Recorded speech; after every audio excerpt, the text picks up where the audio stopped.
Hi friends, welcome to R K terrace garden.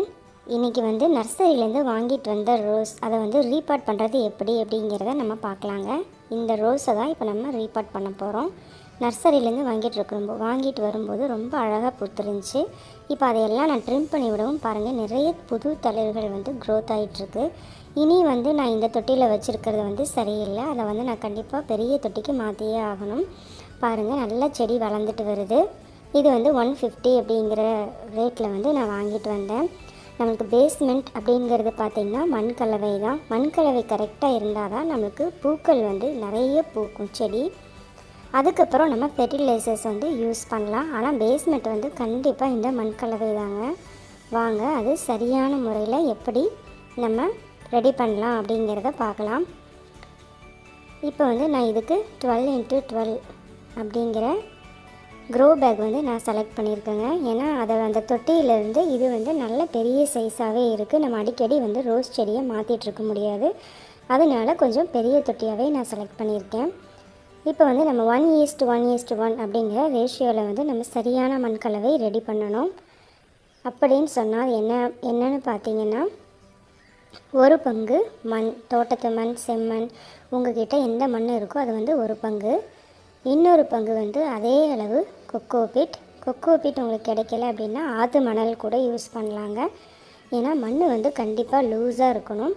அதே மாதிரி நான் ஏற்கனவே ஃபஸ்ட்டு காமிச்ச மண் கூடையே பார்த்திங்கன்னா நிறைய எல்லா உரங்களும் கலந்து தான் வச்சுருக்கேன்.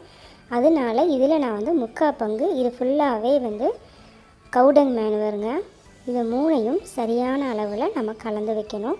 கூடவே ஒரு கைப்பிடி நீம் கேக் பவுடரும் ஆட் பண்ணிக்கலாம். இது கூட இன்னும் ஒரு முக்கியமான பொருள் என்னென்னு பார்த்திங்கன்னா ஃபங்கிசைட்.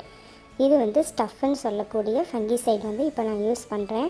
உங்கள்கிட்ட இது இல்லை அப்படின்னு சொன்னால் நீங்கள் ஒரு கைப்பிடி நிறைய சாம்பல் இருந்தால் யூஸ் பண்ணிக்கலாம். சாம்பலும் நல்லா இது எல்லாத்தையும் நம்ம போட்டுட்டு நல்லா கரெக்டாக மண்கலவை ரெடி பண்ணிட்டோம்னா போதுங்க. சூப்பரான முறையில் நம்ம செடி வந்து பூக்கள் எப்போவுமே கொடுத்துக்கிட்டே இருக்கும். இது பார்த்திங்கன்னா ஒரு 10 கிராம் அப்படிங்கிற அளவில் நம்ம இதை எடுத்துக்கலாம். நல்லா கலந்து விட்டுக்குங்க. ரோஸ் செடிக்கு ஃபெர்டிலைசர் வந்து நம்ம அப்பப்போ கொடுக்கலாம். ஆனால் வந்து இந்த மண்கலவை வந்து கரெக்டான முறையில் இருந்துச்சுன்னா உங்களுக்கு நல்ல ரூட் ஃபார்ம் ஆகி நல்ல செடிகள் வந்து நல்ல செழிப்பாக வளரும். அது கூட நம்ம ஃபெர்டிலைசர் கொடுக்கும்போது பூக்கள் நிறைய கொடுக்க ஆரம்பிக்கும். இப்போ வந்து இதை நல்லா நம்ம கலந்து வச்சிடலாம். எப்போவுமே ரோஸ் செடிக்கு வந்து நல்லா பொலன்னு இருக்கிற மாதிரி பார்த்துக்கோங்க.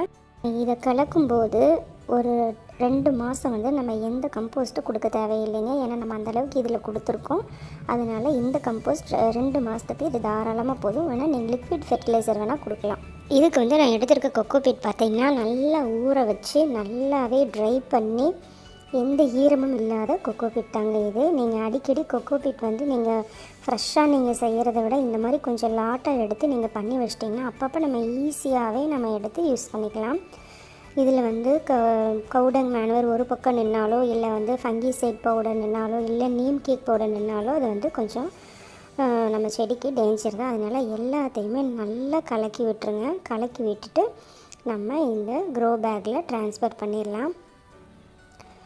கால்வாசி மட்டும் நம்ம இப்போ மண் போட்டுக்கலாம். ஏன்னா நம்ம வந்து பாட்டில் செடியை வச்சுட்டு அதுக்கப்புறம் மீதி மண்ணை ஃபில் பண்ணிடலாம்.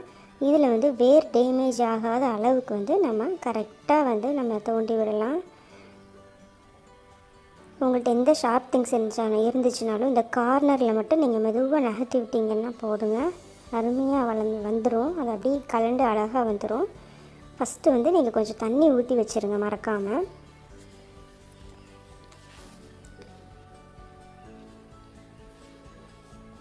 இப்போ லேசாக இந்த மாதிரி தட்டி விட்டுட்டிங்கன்னா போதும். உள்ளே வந்து நல்லா கேப் கிடச்சிரும். அப்போ நம்ம செடி எடுக்கிறதுக்கு ரொம்ப ஈஸியாக இருக்குங்க. இன்னும் கூட கொஞ்சம் தட்டணும். பாருங்கள், ரொம்ப அழகாக வந்துருச்சு. நம்ம கீழே இருக்கிற இந்த மண் வந்து கொஞ்சம் உதுத்தி விட்டுட்டு உள்ளே நம்ம வச்சோம்னா போதும். வைக்கிறதுக்கு முன்னாடி ஒன்றை மறந்துட்டேங்க. அதுதான் எப்சம் சால்ட். நம்ம செடிகள் வந்து நடும்போது அதற்கு வந்து ஒரு ஷாக் ஏற்படும். அதில் வந்து நம்ம செடி வந்து காஞ்சு போக கூட வாய்ப்பு இருக்குது. அதனால் நம்ம இந்த எப்சம் சால்ட்டை வந்து ஒரு கைப்பிடி போட்டுக்கலாம். ரொம்பலாம் போட்டுறாதீங்க. ஒரு ஸ்பூன் 1.5 ஸ்பூன் அளவுக்கு போட்டு வச்சிடலாம். இப்போ மேலே வந்து மண்ணெல்லாம் ரொம்ப கெட்டியாக இருக்குது, அதெல்லாம் கொஞ்சம் உதுத்தி விட்டுடலாம். அப்போ தான் சீக்கிரம் வேறு ஃபார்ம் ஆகும்.